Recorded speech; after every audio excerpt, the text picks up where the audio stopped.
Bonsoir à tous, ravi de vous retrouver dans Ça vous regarde. Vapoter va entrer dans le dictionnaire, c'est dire que ce nouveau mot, peut-être que vous ne le connaissez pas, est entré de plein pied, il fait partie de notre vie quotidienne.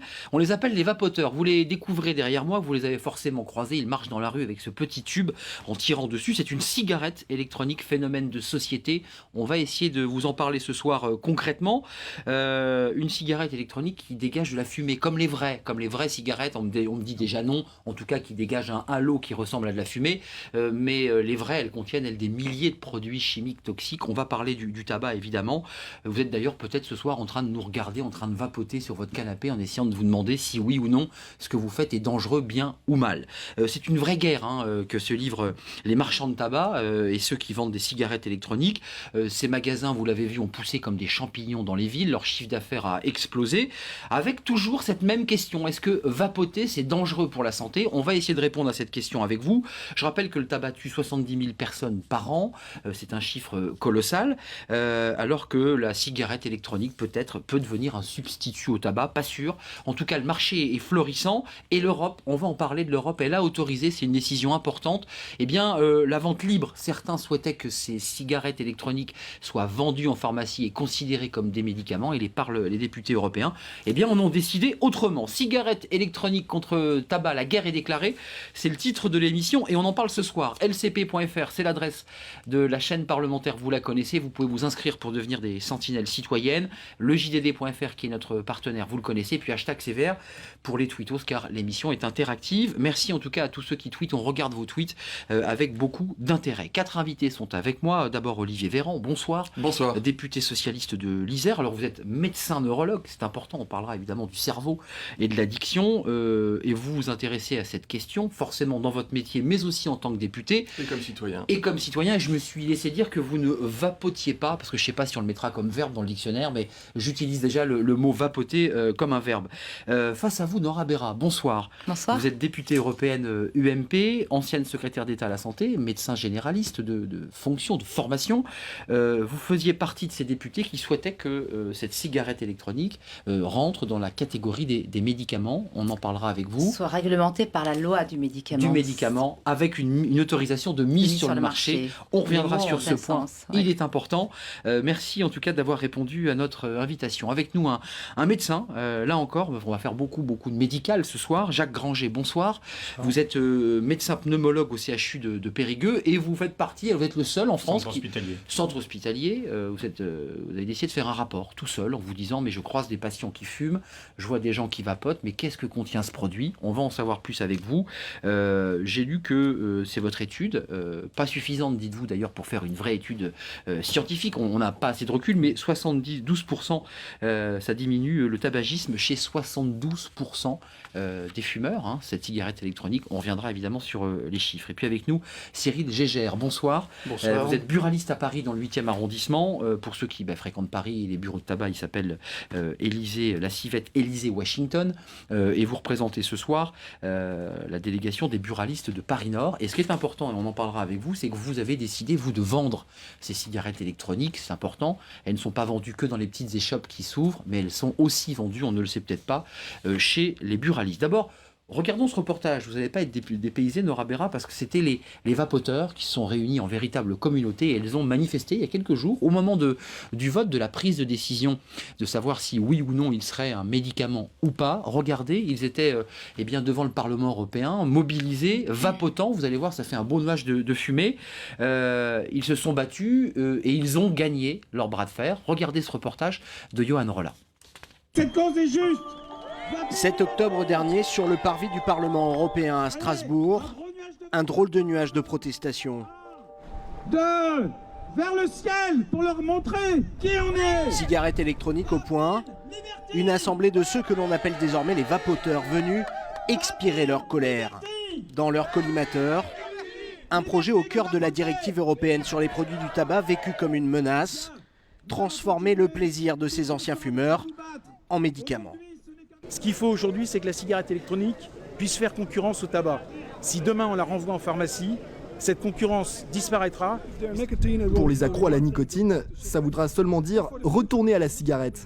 Et pour les nouveaux consommateurs, ça sera toujours la même rengaine. 25 à 30% des Européens vont continuer à fumer, commencer à fumer et continuer d'en mourir.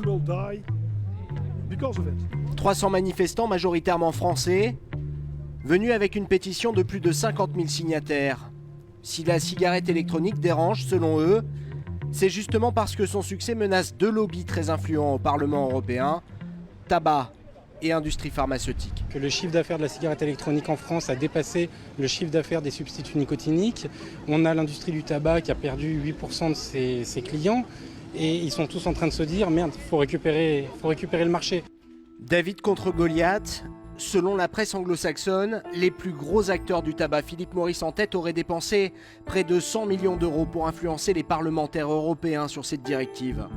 Contacté par téléphone, le groupe n'a pas souhaité nous rencontrer mais confirme par un communiqué s'être engagé en faveur d'un durcissement de la législation sur la cigarette électronique.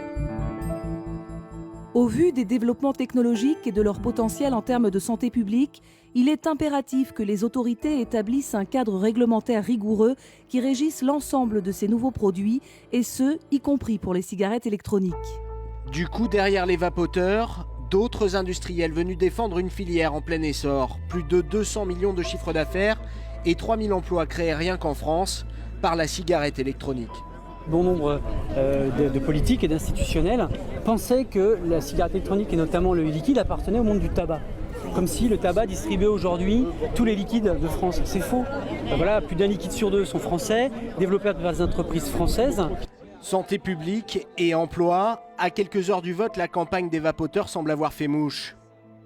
Face à eux, une eurodéputée britannique, auteure d'un amendement pour contrer cette classification en médicaments. Pour demain, je ne peux rien garantir, mais normalement, on doit avoir majorité parce qu'on est maintenant 3 groupes. Exactement. 40 000 signatures françaises. Oh. Ils sont pour l'autre quand même. Le lendemain, la victoire sera beaucoup plus large que prévu, malgré l'avis négatif de la députée en charge de la directive. Par 100 voix d'écart, la cigarette électronique ne sera pas un médicament. Qu'aurait changé ce statut ? Blouse blanche et Charlotte, l'un des manifestants de la veille, nous ouvre les portes de son laboratoire en banlieue bordelaise. Ici, vous avez un petit peu le cœur du procédé, c'est-à-dire le conditionnement à façon. C'est là où on élabore vraiment les flacons sur mesure pour nos clients. Dans ces petits flacons vendus 6 € pièce chez les distributeurs, le carburant des cigarettes électroniques baptisé e-liquide. Ici, une quarantaine d'arômes naturels produits en France et le choix du dosage de nicotine. Au total, l'entreprise propose plus de 2300 références. Si le produit avait été considéré comme un médicament, Charlie aurait dû demander une autorisation de mise sur le marché, une AMM pour chaque référence. Ça aurait été vraiment une usine à gaz, quoi. Et surtout, ça aurait tué le marché, ça aurait surtout tué ce que les vapoteurs recherchent, quoi. Nous, typiquement, pour nous, c'était 2300 AMM. Ce jour-là, si la victoire s'étale en une de la presse locale, d'autres batailles commencent tout juste. Guerre des distributeurs et des buralistes, et surtout, arrivée imminente des géants du tabac sur le marché. On sait très bien qu'ils peuvent nous appeler. Nous, pour l'instant, on laissera la passion devant, la passion de travail. Créer une entreprise, c'est pas pour l'abandonner quelques jours après, quoi. Si plus personne ne semble désormais vouloir remettre en cause la cigarette électronique, la guerre pour la prise de contrôle de cette nouvelle addiction vient d'entrer dans une nouvelle phase. Certains acteurs pourraient en bénéficier, d'autres s'évaporer. Voilà, sujet et reportage de Johan Rolla sur bien cette communauté collective de vapoteurs. J'ai avec moi une petite cigarette électronique. Je ne sais pas si je vais être autorisé à vapoter, puisqu'on peut encore aujourd'hui vapoter dans les lieux publics. Je vous présente Patrick, qui est notre sentinelle. Posez votre question, Patrick, parce que nos invités sont là et on a plein de questions à leur poser. On vous écoute, Patrick. Oui, bonsoir à tous. Je ne me présente pas ancien fumeur, ça fait 20 ans que j'ai arrêté après un arrêt cardiaque, donc vous voyez que j'étais motivé pour arrêter de fumer. Mais j'ai 4 témoignages de personnes qui vapotent. Un qui est revenu à la cigarette normale après les désordres d'information qu'on a pu avoir, faisant croire que le glycol était mortel, ou presque. Et 3 autres témoignages, dont une personne qui a arrêté de fumer totalement après 15 jours de vapotage, si on peut employer ce mot-là. Et les deux autres, ont arrêté de fumer, mais vapotent et sont très heureux comme ça. D'accord. Voilà. Donc c'est le panorama de Patrick et de ses vapoteurs. Ce qui me dérange, c'est cette idée que l'on puisse brouiller le message, que les gens ne sachent plus ce qui est bien, ce qui est mal. Moi, je sais une chose, c'est qu'il faut savoir choisir entre un mal ou un moindre mal, mais pas en rester à dire céder au lobby, par exemple, tout simplement. Je vais donner la parole au pneumologue, parce qu'il a fait ce rapport, il était le seul comme ça à se lancer tout seul, là en Dordogne, à faire ce rapport pour essayer de voir clair. Juste un petit mot sur les lobbies, parce qu'évidemment, quand on parle du tabac, on parle toujours des lobbies. On entend dans le sujet de Johan Rolla qu'il y a deux lobbies importants, le lobby pharmaceutique et le lobby du tabac. J'ai lu qu'il y avait des millions d'euros qui avaient été déversés par Philip Morris, American Tobacco, bref, pour essayer de contrer la loi qui arrivait au Parlement. Vous les avez vus, vous, ces lobbies? Vous avez eu le sentiment qu'ils essayaient de tout faire pour essayer de limiter au maximum le développement de ces cigarettes électroniques ou pas? Les gens de Philip Morris sont passés voir les parlementaires, non pas sur un sujet précis qui est la e-cigarette, sur la directive globalement. Ils se sont mobilisés pour éviter que les messages sanitaires et les photochocs ne prennent plus d'ampleur sur les faces du paquet. Ils sont passés de 40% à 65%, alors que le texte de la Commission prévoyait 75%. Les messages sanitaires de la même manière, sur la manière ça les gêne les e-cigarettes? Est-ce que vous avez le sentiment que Philip Morris et les gros du tabac commencent à être un peu inquiets par ces vapoteurs? Je crois qu'ils sentent en tout cas la manne financière qu'il y a derrière la e-cigarette. Si on croit ce qu'on observe, c'est-à-dire que ces grands groupes de l'industrie du tabac qui se mettent à acheter des petits producteurs, des petits fabricants en Chine et ailleurs, c'est bien qu'ils ont saisi effectivement qu'il y a un nouveau levier, un nouveau marché qui est en train de croître puisque les consommateurs de e-cigarettes doublent chaque année. Donc c'est sur ce marché qu'ils essayent de se positionner. Avec effectivement une volonté de ne pas dénormaliser la cigarette, c'est-à-dire qu'en essayant de se mettre sur un créneau et entretenir effectivement les addictions à la nicotine. Il y a un marché, on va venir sur la santé, parce que vous qui nous regardez, évidemment, vous avez envie de savoir, là, en vapotant, c'est dangereux. Un petit mot du buralisme, vous avez essayé d'en vendre, vous êtes sur la même logique, vous dites, moi j'y crois, il y a un marché qui s'ouvre, je vends des cigarettes où je fais très peu de marge, on le sait que les marges sont très faibles, je m'ouvre sur un nouveau marché parce que les marges sont meilleures. C'est ça votre idée ? C'est évident que les marges sont meilleures. Je voudrais d'abord faire une aparté. Je suis buraliste, commerçant indépendant. Je suis très loin des lobbyistes. C'est peut-être la première fois que je rencontre des députés en arrivant autour de cette table. Donc évidemment, moi je me suis mis sur le marché parce que j'y crois. Parce que je pense que la cigarette électronique est ni plus ni moins qu'une évolution de la cigarette que nous connaissons aujourd'hui. Et que probablement dans 10 ans, la cigarette que nous fumons aujourd'hui n'existera plus en tant que telle. Elle aura évolué avec... On n'arrête pas de fumer, on vapote. C'est le prolongement... Une addiction à la nicotine qui mérite que le marché soit encadré. C'est l'objectif de notre démarche. Une addiction à la nicotine, clairement, mais une nicotine qui, effectivement, causera beaucoup moins de dommages qu'elle n'en cause aujourd'hui. Et vous vendez des cigarettes. Quand vous vendez un vapoteur ou une cigarette électronique, vous avez le sentiment de vendre des cigarettes, vous aussi ? J'ai le sentiment de répondre à la même demande du même consommateur. Voilà. Intéressant. Donc, Olivier Véran, vous êtes médecin, vous travaillez sur ces questions sociales de santé ici à l'Assemblée. Vous dites quoi, vous, ce soir? Parce que tout le monde, on fait pas un pas sans voir quelqu'un qui vapote. Vous dites quoi? C'est un marché en plein développement, puis on va s'intéresser à la santé très rapidement, mais on est sur un marché en développement. C'est la marche de l'histoire ou il faut essayer de le bloquer au maximum pour pas qu'il se développe Deux éléments de réponse. D'abord, attention au message qu'on envoie. On peut parler d'économie du tabac, on peut parler de l'économie du poison. Le tabac reste un poison. Donc attention au message qu'on envoie quand on parle d'industrie, de lobby. Je crois qu'il faut avant tout placer le message sanitaire. C'est vraiment le message qui est important, et notamment pour ceux qui nous regardent ce soir. Le tabac reste un poison, le tabac reste l'objet d'une addiction qui touche les enfants, qui touche les adultes, vous l'avez dit, qui est responsable de 70 000 morts par an. Moi, comme neurologue vasculaire, j'ai vu passer malheureusement des dizaines, des centaines de patients qui ont fait des AVC pour avoir fumé ou trop fumé. Donc je crois que vraiment il faut se positionner de ce point de vue-là face à ce qui n'est pas un produit de consommation, consommation, mais à ce qui est considéré d'ailleurs dans la réglementation européenne et nationale comme une substance toxique dangereuse. Ça, je crois que c'est Vu pour le tabac. Je crois que c'est important, parce que quand on parle de la e-cigarette, c'est pas la e-cigarette ou rien. C'est la e-cigarette ou la cigarette. Mais on peut aussi parler de rien. C'est-à-dire qu'on n'est pas obligé d'être dépendant de la nicotine. La nicotine est une drogue, une substance psychoactive qui provoque une dépendance fulgurante. Mon confrère à côté de moi vous le confirmera probablement, ça touche les jeunes, ça touche tout le monde. Vous trouvez un peu dommage que finalement... ça ne doit pas être la porte d'entrée dans une nouvelle addiction. Quand les gens entendent, ils regardent les jolis paquets, les jolis parfums, arômes pêche, on regarde ce que vous disiez, un tube qui est parfois plus ou moins sexy, qui peut être vendu je ne sais où, à tous les coins de rue. Ils disent finalement c'est considéré comme quelque chose, un objet de consommation courante. Non, ça reste un objet de consommation d'une drogue. Donc si vous aviez été député européen, Olivier Véran, vous auriez quoi opté pour l'idée qu'on demande des autorisations de mise sur le marché comme on le fait pour un médicament? Ça aurait un peu freiné le marché quand même. Hein. Écoutez, le sens de l'histoire, je ne sais pas où il ira, mais quand on regarde les patchs et quand on regarde les nicorettes, les gommes à mâcher, c'est quelque chose qui était considéré comme un dispositif, plutôt comme un médicament. Mais j'attire votre attention sur l'histoire. Quand on remonte au 19e siècle, je crois que c'était un médecin suisse qui avait trouvé un nouveau dispositif qui contenait de la nicotine avec une forme de tabac qui n'était pas dangereuse. Tout le monde a dit c'est super, il faut développer ça, on va lancer l'industrie, on va créer de l'emploi et puis on va inonder l'Europe avec tout ça. 19e siècle. Et puis quelques années plus tard, quand on a commencé à avoir du recul, on s'est rendu compte en laboratoire que ça allait mourir les rats.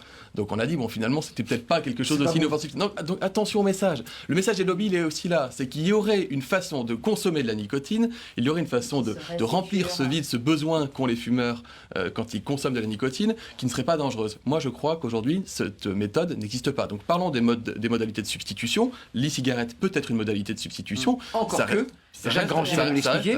Juste, Jacques Granger, ça, ce petit tube, on va parler de tout ce qu'il y a dedans parce que voilà, c'est ce liquide qui avec un système un peu compliqué, va créer une fumée. Alors, vous me disiez dès le début de l'émission, non, c'est pas de la fumée. Enfin, en tout cas, on a le sentiment qu'il sort. Ce n'est pas de la fumée, donc c'est pas de la fumée, c'est de la vapeur. Qu'est-ce qui vous a pris, Jacques Granger, donc c'est pas de la fumée. Il n'y a pas de combustion, donc c'est pas de la fumée, donc c'est pas dangereux. Il n'y a pas de produits cancérigènes, il n'y a pas de monoxyde de carbone. Et il y a très peu de produits irritants par rapport aux 4000 qui sont dans la fumée de tabac. Il n'y a pas de combustion. Donc on a parlé du nombre de morts, il y a combien de produits irritants très dangereux? Moi j'ai lu strychnine dans le tabac, c'est quoi la liste? Non mais dites-nous, on lit tout et n'importe quoi, dites-tout, vous êtes le spécialiste. Formaldéhyde, acétaldéhyde... Non, je parlais des cigarettes, monsieur Granger, dans la cigarette. Dites-nous, je ne parlais pas de la cigarette électronique pour l'instant. Voilà, mais c'est quoi les produits dangereux dans la cigarette? Les produits cancérigènes, il y en a 50, 3-4 benzopyrènes en particulier. D'accord. Le monoxyde de carbone, c'est ce qui asphyxie les gens quand il y a une mauvaise combustion d'un poêle, une chaudière. Donc ça, il n'y en a plus dans le vapotage de la cigarette, alors qu'il y en a bien sûr dans la fumée de tabac. Pourquoi vous avez décidé de faire un rapport? Moi j'ai lu votre rapport, un chiffre intéressant, c'est que finalement les gens que vous avez rencontrés vous disent quand même que c'est pas un substitut total, c'est qu'on fume des cigarettes, on continue à acheter des cigarettes, et puis on vapote. C'est ça finalement le 45% de votre étude. Il y a 8% je crois qui disent j'arrêterai complètement, puis 45% je continue. Ça restera la majorité, c'est-à-dire que ça ne convient pas à tous les fumeurs. Moi, je pense que par rapport à ce que j'ai connu pendant 35 ans, où il n'y a pas de progrès suffisant, puisqu'il y a, vous vous rendez compte, 73 000 morts, il y a moins de 4 500 morts sur la route. C'est inimaginable, on continue de faire des tas de réglementations, et j'y suis favorable pour réduire les morts sur la route, mais on laisse de côté 73 000 morts, c'est effroyable, et moi, ces morts-là, je les vois. Ils ne sont pas dans les journaux. Ils passent dans vos hôpitaux, enfin dans votre hôpital. Bien sûr. Et donc, on met en première page du journal local de Périgueux un motard sur la route, mais on ne met pas monsieur un tel ou madame un tel, parce qu'il y a de plus en plus de femmes et de plus en plus jeunes, est mort d'un cancer du poumon. Et moi, j'ai vu dans quelles conditions elle meurt. 73 000, donc c'est logique de voir s'il y a d'autres moyens que ce qui existe et qui continuera d'exister est utile. Donc ça, vous nous dites ce soir, parce que là, ce soir, on commence à avancer un tout petit peu, ce produit, cet objet qui me sert à fumer, c'est pas dangereux. Alors, au départ, je n'ai aucun lien d'intérêt et je n'imaginais pas, quand vous allez répondre, Nora Béra. Un de mes patients qui avait besoin d'arrêter de fumer n'y arrivait pas, m'a posé la question, mais qu'est-ce que vous pensez de la cigarette électronique? Je suis resté puisque je ne connaissais pas de quoi il s'agissait. Et puis, j'ai des enfants qui sont ingénieurs à qui j'ai pu demander des références et voir de quoi il s'agissait. Et je suis arrivé à la conviction, mais au départ, je n'avais aucune orientation pour savoir est-ce que c'est bien, est-ce que c'est mal, est-ce qu'il y a des inconvénients. Totalement, je n'ai aucun lien d'intérêt, donc je ne vise pas quelque chose. Parce qu'on peut se dire comme ça, après tout, peut-être que derrière vous, il y a les fabricants de vapoteurs ou de cigarettes électroniques. Et vous dites, il n'y a que la vision, à mon avis, des pneumologues qui seront obligés, et maintenant, ça y est, les pneumologues se sont lancés dans l'avertissement que oui, en plus du danger qui est connu, archi-connu du tabac, et qui donne une dépendance énorme à égalité avec celle de l'héroïne, supérieure à celle de la cocaïne.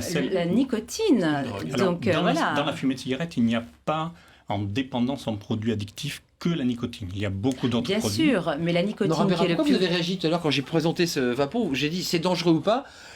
C'est dangereux ou pas, selon vous? Je vais reprendre un peu le fil de la directive.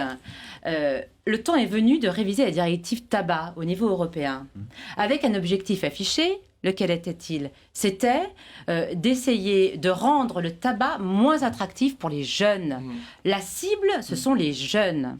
Et donc, tout l'objectif, c'est de ringardiser la cigarette pour éviter effectivement cette croissance de consommateurs chez les tranches d'âge des adolescents. 35. Pardon, je remets les choses dans un contexte. La e-cigarette s'est imposée dans le débat.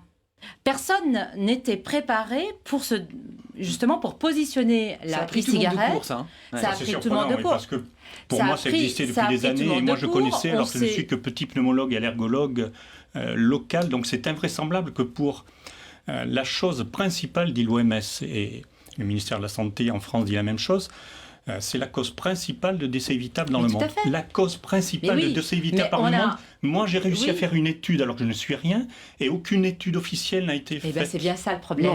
C'est ce que je suis en train d'expliquer.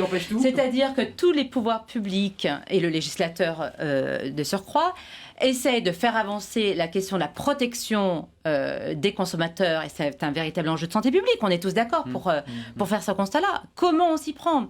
Donc aujourd'hui, la cigarette électronique, on s'est beaucoup interrogé, ça fait l'objet de nombreuses controverses. Est-ce que c'est un dispositif médical? Moi, j'étais rapporteur du texte sur les dispositifs médicaux suite à l'affaire des PIP, et donc on s'est interrogé s'il fallait le mettre dans la réglementation. Pourquoi vous avez souhaité, vous, médecin, que ça soit un médicament? Un objet qui est un produit contenant de la nicotine et inscrit dans la directive tabac. Pourquoi? Je vais vous dire pourquoi. Parce que justement, précisément, en réponse à M. Granger, c'est qu'on ne sait rien du devenir des substances qui composent bien ce liquide dans ces cartouches-là. On ne sait pas ce que ça va procurer dans l'organisme. Donc ce qu'on voit ici, de liquide, là... Excusez-moi, ce liquide, effectivement, il y a de la nicotine et il y a d'autres substances adjuvantes qui sont associées. Donc prudemment, vous dites, attention, ça peut être dangereux. Oui, parce qu'on ne sait pas ce que ça va devenir à l'avenir. Et moi, je vais vous dire, on n'était pas là, on ne savait pas comment réglementer l'arrivée du tabac. Le tabac, la cigarette est arrivée dans les tranchées en 1914, on a distribué des cigarettes comme ça. À ce moment-là, on ne savait pas qu'il fallait réglementer et que ça allait entraîner des morts, 72 000 morts. Attendez. En plus, voilà, il y avait un message qui était complètement inverse. Aujourd'hui, on a les outils législatifs, on sait comment appréhender justement des objets, des produits dont on ne connaît pas justement l'impact sur la santé publique. Donc il était temps de mettre un encadrement rigoureux pour se dire, puisqu'on ne sait pas ce que deviennent ces produits dans l'organisme des consommateurs, donc, prudence, principe de précaution. Régissons sous la loi du médicament, mettons en place une autorisation de mise sur le marché. Pourquoi ?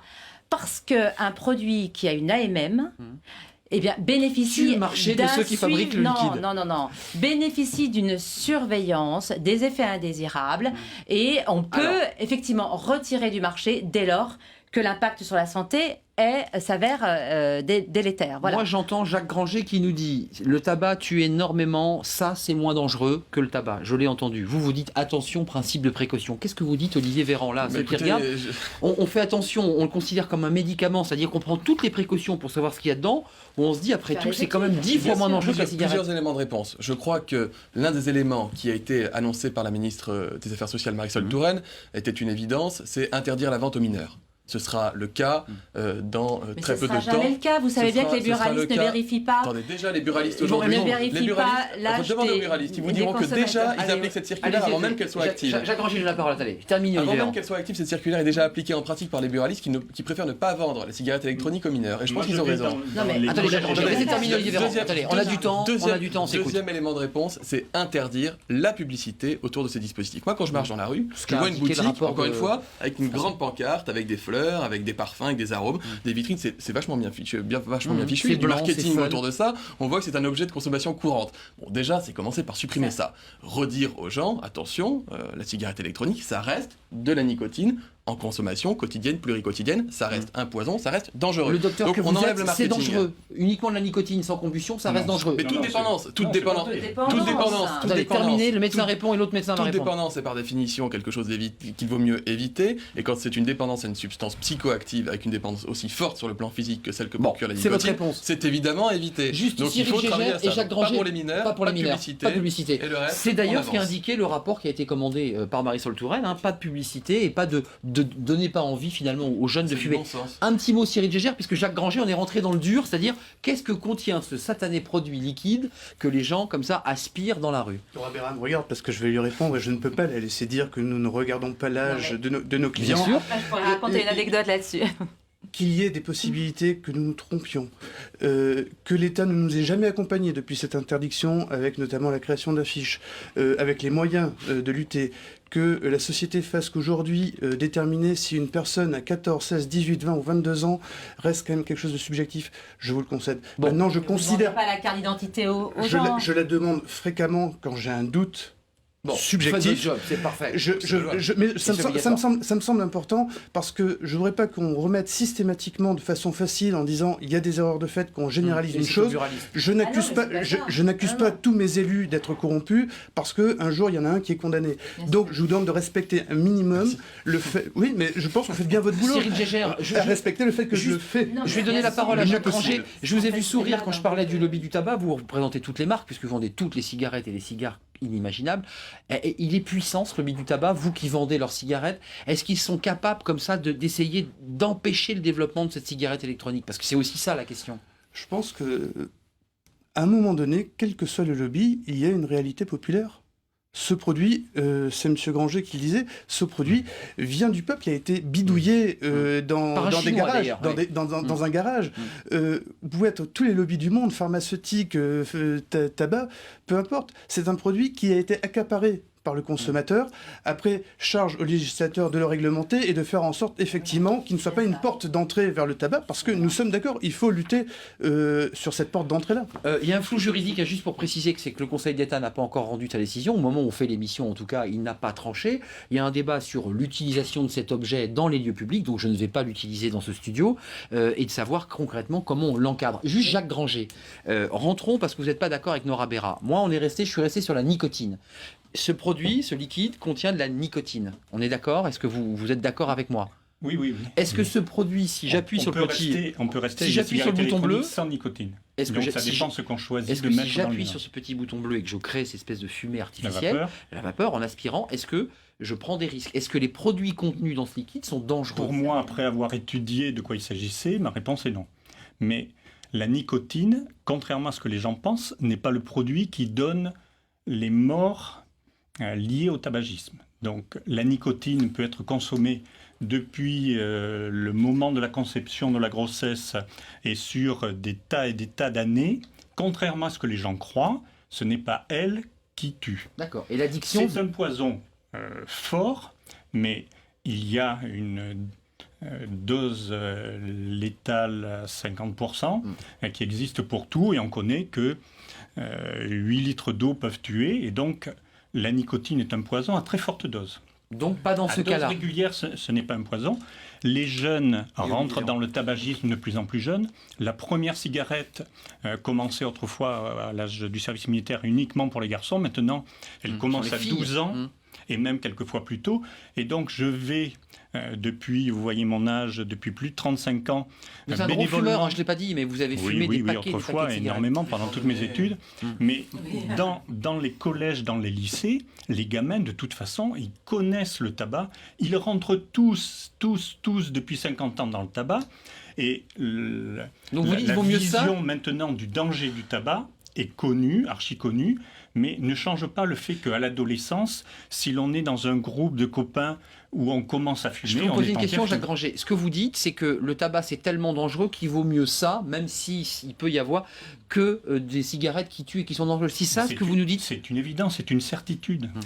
Olivier Véran et Nora Béra. Je voudrais répondre, parce que trois vous éléments n'êtes pas d'accord tous les deux, là. On sent que des médecins rapidement, mais trois éléments de réponse. La première chose, c'est ce qui compte, c'est la prévention. C'est pas de savoir comment on va vendre une drogue pour que ce soit moins dangereux pour le corps humain. Ça reste une drogue, encore une fois. Ce qui compte, c'est la prévention. Il y a une réalité dans ce que dit Jacques Granger. La prévention et l'aide au sevrage. Non, mais si le chocolat est une drogue, il n'y a pas de danger au chocolat. Ce qu'on est en train de voter aujourd'hui dans le budget de la Sécu, c'est une aide aux moins de 25 ans pour l'aide au sevrage, pour qu'il y ait une prise en charge par la sécurité sociale. Ça, c'est du concret, ça me paraît être important. Sur le contenu du petit produit que vous avez dans votre tube. Oui. Ce contenu, il est contrôlé, il faut être honnête, il est contrôlé par l'administration, par la DGCCRF, qui vérifie qu'il n'y a pas là-dedans de substances potentiellement extrêmement toxiques. En revanche, le brûleur que vous tenez dans la main et qui est dans le tube que vous tenez entre vos doigts, ce brûleur-là, on ne sait pas, on n'a pas de maîtrise, et il y a des variations selon les types d'appareils qui existent. Et je voudrais répondre à ce qu'a dit tout à l'heure mon collègue Monsieur Gégère, quant à la vente par les buralistes ou par les pharmaciens. Je crois qu'il y a un juste milieu qu'on peut trouver. C'est qu'il ne faut pas laisser la vente de produits psychoactifs, de cigarettes électroniques, etc., entre toutes les mains. Je crois qu'il faut que les gens qui seront amenés à vendre ce type de produits à l'avenir disposent effectivement d'appui de l'État en matière de prévention de la consommation, en termes de promotion de ce qui peut être fait, mais éventuellement aussi bénéficient d'une formation sur les risques pour la santé de la consommation de nicotine. Parce que je suis désolé, la nicotine, si vous collez 10 patchs sur le bras, vous n'allez pas sourire très très longtemps. Donc ça reste quand même un produit dangereux. C'est un poison brutal. Ça reste un poison brutal. On est d'accord. L'arsenic aussi, l'arsenic est un poison qui tue un petit feu. J'entends quelque chose chez un médecin qui va sur le terrain, dans les collèges, qui entend finalement que des jeunes, très jeunes, rentrent dans le tabac. Lui, il leur dit après tout, c'est peut-être pas bien, mais la cigarette électronique, c'est vraiment moins dangereux. C'est ça que j'entends, moi. Le pourcentage de plus grands fumeurs, c'est parmi les jeunes. 34% sont fumeurs à moins de 34 ans. Puisque la moitié des consommateurs de tabac meurent, il faut bien capturer de nouveaux consommateurs. Et où est-ce qu'il faut les trouver? Chez les jeunes. Donc ça participe encore à cet entraînement vers la cigarette. Allez au bout. Le problème, c'est que toutes les politiques publiques qui visent à ringardiser le tabac, à dénormaliser le tabac, ça marche pas. Mais avec l'introduction de la cigarette électronique et permettre à la cigarette électronique d'être vendue chez les buralistes partout et comme un produit de consommation courant, finalement, ça normalise la cigarette. Alors le paradoxe, la cigarette électronique comme la cigarette, le paradoxe, c'est soit on dit c'est un produit de sevrage. Et à ce moment-là, non, mais pas vraiment. Aujourd'hui, aucune étude ne permet de le dire. On n'a pas de données scientifiques. C'est bien ça le problème. Mais non, on n'a pas de données. On n'a pas de données. Il y en a en Nouvelle-Zélande, il y en a aux USA, il y en a en Attendez, moi j'ai juste un rapport. C'est celui-ci qui a été commandé par Marisol Touraine qui dit l'Office français de prévention du tabagisme, monsieur le professeur Dotzenberg, indique qu'il ne faut pas interdire l'utilisation de l'e-cigarettes avec ou sans nicotine. C'est quand même intéressant. Maintenant, il connaît qu'effectivement, contrairement à ce qu'il pensait au début. Vous êtes bavard, Jacques Granger, vous ne laissez pas terminer. C'est passionnant. C'est passionnant, mais on est passionné. Pas de frein pour les fumeurs de e-cigarettes, car au vu des données actuelles, elles semblent réduire, et ça va dans votre sens, elles semblent réduire les dommages lorsqu'elles remplacent la cigarette. Non, mais juste, sur l'effet cancérigène lié à la combustion, on est tous d'accord. Est-ce que là, on est en train de dire qu'on est contre la e-cigarette?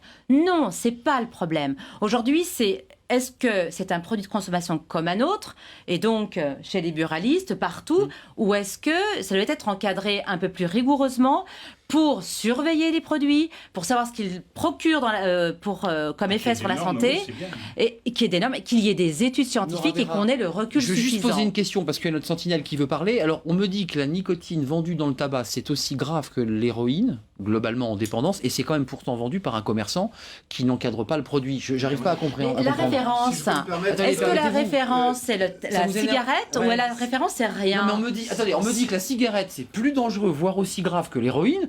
Ben pourquoi on vend pas cette cigarette chez le pharmacien? Parce que l'héroïne c'est quand même un produit dérivé de la morphine. C'est trop tard, mais c'est bien ça le problème. Qui vous dit que la cigarette est plus grave que l'héroïne? Mais j'ai entendu que c'était un produit. La dépendance.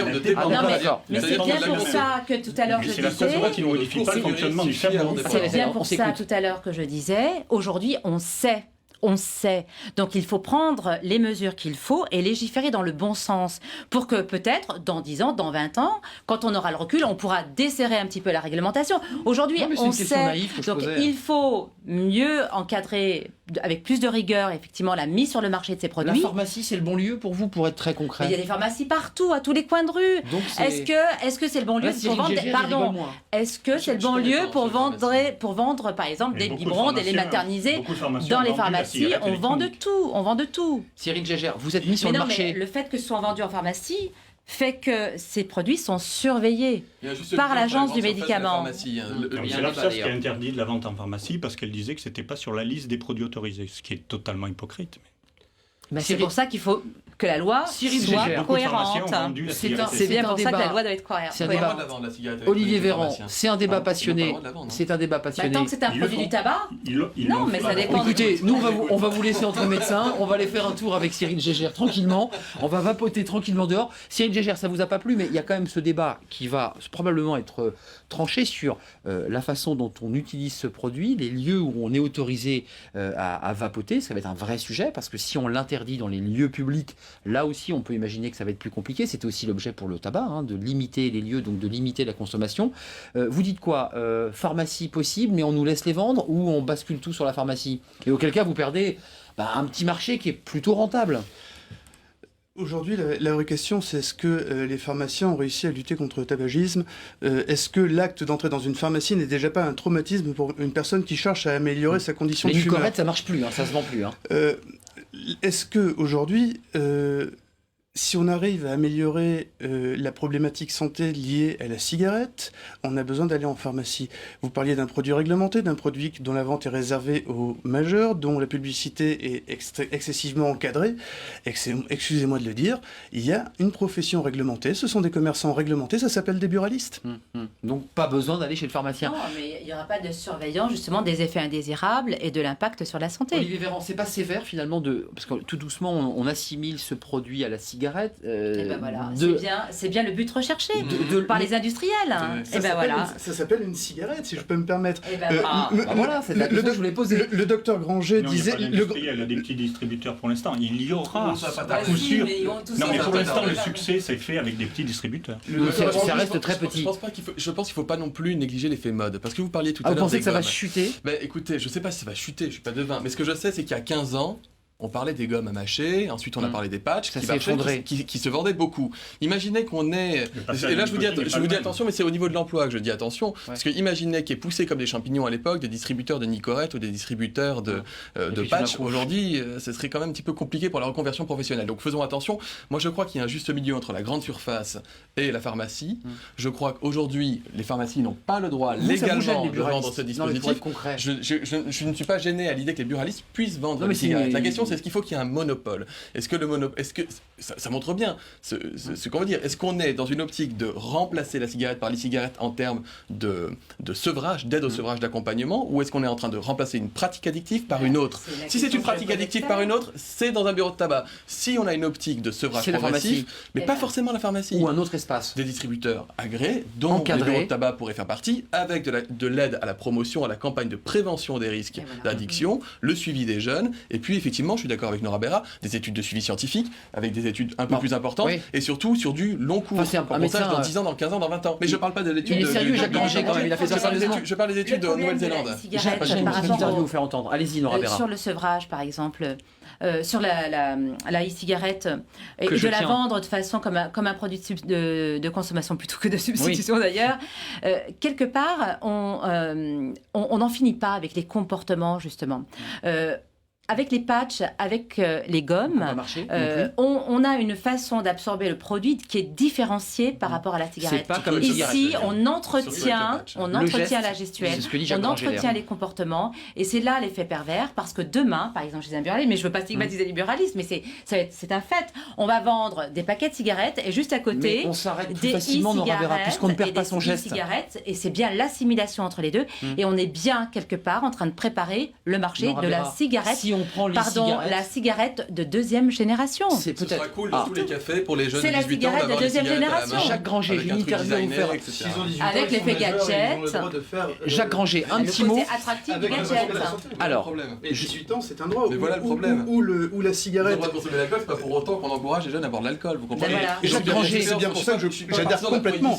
J'adhère complètement à la restriction de la publicité et de la vente. Ne perdons pas de vue qu'une pratique de consommation d'une substance psychoactive reste une pratique addictive et pas une pratique normale et naturelle. Ce n'est pas comme du chocolat. Juste avant de vous faire entendre ce petit son, on va l'entendre tout de suite parce que, comme on dit dans notre jargon, il est prêt. On va l'entendre parce que ce sont des personnes qui représentent la communauté, le collectif des vapoteurs, entreprises ou usagers. Écoutez-le, on en débat juste après. C'est important pour nous parce que c'est notre business. En fait, on a créé des boutiques, on a créé des emplois, on s'est investi dedans. On prodigue des conseils à nos clients, chose qu'en pharmacie, c'est un produit quand même assez technique. Les pharmaciens, ils ont déjà assez de choses à vendre pour s'amuser à vendre 150 saveurs de liquide, 15 batteries différentes. Donc c'est un marché que je pense qu'il faut personnellement que ce soit mis en boutique spécialisée. Voilà, la question du débat pharmacie, boutique spécialisée, parce que ça, c'est un vendeur qui a sa petite entreprise, qui vend des vapoteurs. Alors lui, il n'est pas favorable à l'idée de la pharmacie. Sur la question médicale, restons un tout petit peu sur le médical. Il y a 60 millions de consommateurs qui ont fait une étude, qui se sont intéressés aux produits, comme vous l'avez fait probablement. Alors, ils utilisent des mots très compliqués quand on n'a pas fait 10 ans de médecine. De l'acroléine et des métaux lourds, disent-ils. Vous confirmez qu'il y a ces produits, et c'est quoi l'acroléine? C'est dangereux ou pas, docteur? L'acroléine, c'est ce qui se libère quand on fait trop chauffer une casserole avec de l'huile. D'accord. Et donc dangereux ou pas? Mais c'est irritant. C'est irritant. Les métaux lourds, oui, sachez que c'est dangereux. Donc il n'y en a pratiquement pas. Donc à dose infime. Oui, par rapport à la fumée de cigarette. Par rapport à la cigarette. Mais voilà, c'est ça le problème. Mais non, mais il y a des fumeurs. Défendez-vous. Est-ce que ça n'est pas la solution? Non. Ce n'est pas la solution puisque le Voilà, parce que je pense que Cyril Gégère est assez d'accord avec la même idée. Je vais obligatoirement prendre la parole. Il y a des fumeurs, je les vois, je les soigne, je vais dans les collèges, ils fument. C'est un fait. 34% fument à 18 ans. Mais vous imaginez, autrefois, on commençait seulement les garçons parce qu'on distribuait gratuitement les cigarettes au moment du service militaire. Et ensuite, les filles ont dit on est à égalité, donc on veut nous aussi pouvoir fumer. Et l'âge de début est de plus en plus jeune. Ça commence à 11 ans. À 12 ans, il y en a 7%. Et ensuite, 7% de plus par année d'âge. Jusqu'à 25 ans. Non mais attendez, concrètement, j'ai compris le diagnostic, vous l'avez déjà dit. Est-ce que cet petit objet peut être une substitution au tabac? C'est ça la question. 400 fois moins de danger avec ce produit-là, dit Dotzenberg. Dotzenberg dit... Professeur Dotzenberg qui est spécialiste de ces questions. Qui est le référent en tabacologie et qui dit que lorsqu'il fait une étude pour rechercher chez les jeunes s'ils se tournent vers la cigarette électronique, pour moi, de toute façon, ils auraient moins de danger que s'ils se tournaient vers le tabac, ne se tournent vers la cigarette électronique que les jeunes qui sont déjà fumeurs. De ceux qui se tournent vers la cigarette, relisez son... Aujourd'hui, non, mais sans rapport. J'ai vu aussi une étude par les autorités américaines qui ont conclu au fait que 160 000 jeunes se sont mis à vapoter alors qu'ils n'avaient jamais fumé. Il n'y a pas de danger au vapotage. On n'en sait rien. Attendez, il y a une chose, c'est qu'il ne faut pas se tromper de débat. Je veux dire, on n'est pas pour la... Enfin, moi, je ne suis pas pour la prohibition. Mais si vous dites que c'est pas dangereux. La question n'est pas d'être pour ou contre. La question est de savoir comment on encadre la vente de ces e-cigarettes. C'est pas la question de la prohibition. Oui, effectivement, c'est la politique. Cyril Gégère et Olivier Véran. Je suis dans mon travail de pneumologue et allergologue. Non, mais c'est pour ça qu'on a l'impression de s'opposer. Pour moi, mais on est d'accord sur les diagnostics. Un Cyril Gégère que je n'avais pas vu avant. Allez-y, c'est important. Je vais vous raconter une petite anecdote. J'ai eu la chance d'une précédente vie de rencontrer le professeur Cabrol, qui nous parlait de sa première opération à cœur ouvert. Et nous lui parlions des risques. Il nous racontait qu'un jour, on a mis sur le marché la pilule contraceptive. sans savoir si dans 4-5 générations, il y aurait des monstres qui naîtraient. Mais on a estimé que le bénéfice était bien supérieur au risque. Aujourd'hui, la question est clairement de savoir si le développement de ces nouvelles générations de cigarettes est un bénéfice ou un risque. Et aujourd'hui, c'est pour ça que je disais à Nora Berra, est-ce que c'est le problème ou est-ce que c'est la solution? Mais c'est pour ça qu'il faut les études. Il faut absolument conduire les études. Est-ce que c'est la solution? C'est une première question. Est-ce que ça peut être le problème? Moi, j'aimerais savoir, vous avez des doutes, vous dans aussi 10 ans, combien de jeunes auront démarré en vapotant et seront partis vers la voie du tabac pour une raison X ou Y? Non mais postulat que attendez, la vente va être interdite aux mineurs, c'est déjà le cas. Ce que je veux vous dire, c'est qu'on est dans du très court terme. Le vapotage est une pratique émergente qui se développe et qui se répand dans la population de façon fulgurante, un véritable phénomène, qui crée déjà des conditions économiques avec de l'emploi, etc. Et on le voit bien avec les manifestants à Bruxelles, et je peux tout à fait le comprendre. Donc c'est quelque chose qui va nous dépasser à la vitesse grand V. Donc où on réglemente, on contrôle, on fait de la prévention, on surveille, on évalue aujourd'hui, ou on se dit qu'on le fera dans 10 ou 15 ans parce qu'il y a urgence, et je pense que là, on n'aura plus de questions à poser. Il y a Patrick, on ne pourra pas revenir en arrière. Donc, encore une fois, je crois qu'on est tous autour de cette table d'accord sur le fait de dire le tabac, c'est pas bien, le tabac, c'est pas bien, l'addiction, c'est pas un truc génial. Olivier Véran, probablement que l'addiction à la cigarette est moins mauvaise que la tabac. On ne peut pas faire plus mal que la fumée de tabac. Il n'y a pas de produit plus dangereux que la fumée de tabac. Monsieur Grandjean, on ne dit pas qu'on est contre. Donc, que les fumeurs de cigarettes passent, switchent vers la e-cigarette, pourquoi pas? Mais il ne faut pas laisser penser... On peut même faire une publicité. Non, parce qu'à ce moment-là, si vous le préconisez comme un sevrage, alors c'est un produit de sevrage. Mais donc, sous le coup de la loi du médicament. Absolument. Il faut à ce moment-là mettre en place la réglementation réglementation adaptée. Un produit de sevrage, j'ai besoin d'en faire un produit de moins de toxicité. Si les gens vapotent et s'ils restent toujours dépendants, ils n'auront pas de bronchite chronique, ils n'auront pas d'effet vasculaire, ils n'auront pas d'AVC lié à ça, et ils n'auront pas de cancer du poumon. Je vais simplement répondre vraiment une phrase, c'est-à-dire que les gens qui switchent totalement vers la e-cigarette réduisent leur risque cardiovasculaire. Ceux qui continuent à consommer les deux fumant moins, mais vapotant un peu plus, ce qui est le cas de votre étude, le risque cardiovasculaire n'est absolument pas abaissé. Et donc, finalement, on ne résout rien. Non, mais il y a un débat, effectivement, sur l'utilisation. Certains jouent les deux, ils vapotent et continuent à fumer. Je l'ai dit. Patrick, rentrez dans le débat. Je ne sais pas si vous avez, comme ça, les fumées de notre vapoteur ou e-cigarette. Dites-nous, qu'est-ce que vous voulez nous dire? D'abord, je voudrais dire que je soutiens Monsieur Grangier. J'ai dit tout à l'heure, entre deux mots, il faut savoir choisir le moindre. C'est quand même une philosophie utile. Ensuite, je voulais juste poser une question. Où se vendent les sprays?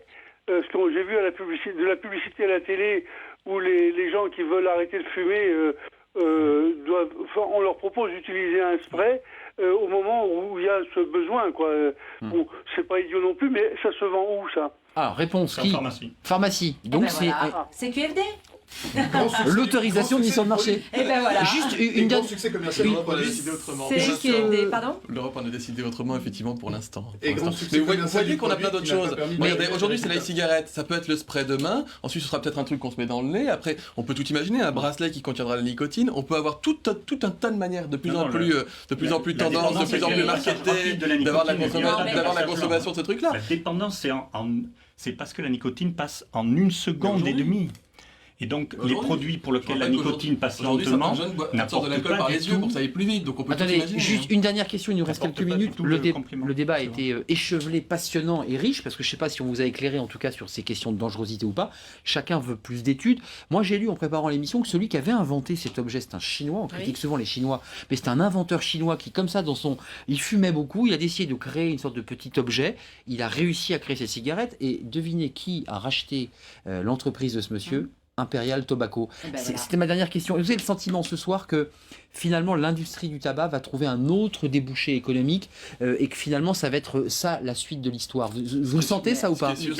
Ils vont tout cerner, ils vont vouloir tout contrôler. De toute façon, dès qu'il y a quelque chose qui émerge, à mon avis, des dispositifs comme les cigarettes, qui n'ont pas vu le jour à grande échelle parce qu'ils ont été tout de suite captés par l'industrie du tabac, qui l'a vite rangé dans un dossier, à mon avis, il y en a eu d'autres. À mon avis, c'est une innovation qu'on découvre aujourd'hui, mais il y en a eu d'autres par le passé. C'est évident que c'est une industrie puissante. Hein. Un Il lobby était très gêné. fort. Bah oui. Il était gêné par l'industrie. Évidemment. Vous êtes d'accord avec cette idée que finalement l'industrie du tabac est une sorte de mastodonte gigantesque avec des millions d'euros déversés pour empêcher les lois? Ils sont capables aujourd'hui de pouvoir mettre la main sur l'ensemble de l'industrie de la e-cigarette. C'est une mainmise et c'est une manne financière pour l'industrie du tabac. On le sait très bien. Aujourd'hui, je vous le disais tout à l'heure, c'est capturer de nouveaux consommateurs. Et la meilleure manière, c'est de s'adosser sur un marché émergent, séduisant, qui est assez, comment dire, fun pour les jeunes, parce qu'il faut attirer les jeunes, et pas dangereux. On a l'impression, on déresponsabilise, on normalise finalement le fait de vapoter, et finalement on passera de la e-cigarette vers la cigarette d'une manière tout à fait normale. Et ça, c'est le danger, en effet. Gégère, un tout dernier c'est la mot mainmise de l'industrie du tabac. Jacques Granger est d'accord sur l'idée que c'est possible. Sur la fiscalité, parce que vous gagnez bien plus aujourd'hui avec la e-cigarette, moi j'ai cru comprendre que l'État commençait à se demander, Bercy, s'ils n'allaient pas pouvoir fiscaliser un peu plus la réussite de la e-cigarette. Ils ont perdu 9% sur les ventes globales, donc c'est moins de rentrée fiscale pour l'État. C'est une bonne nouvelle, mais c'est moins d'argent qui rentre. Il ne faut pas dire que la consommation de tabac baisse, c'est une mauvaise nouvelle pour l'État. Les coûts liés à la consommation, les coûts humains et les coûts financiers sont beaucoup plus importants quand on consomme du tabac que quand on ne consomme pas. De rentrée fiscale, 47 milliards de coûts sociaux liés au tabac. Donc vous voyez qu'il y a pas photo. Supprimer le tabac et on refait le budget. Cyril Gégère, comment vous voyez cette question sur la fiscalité? Parce que c'est aussi un enjeu économique, vous êtes un commerçant.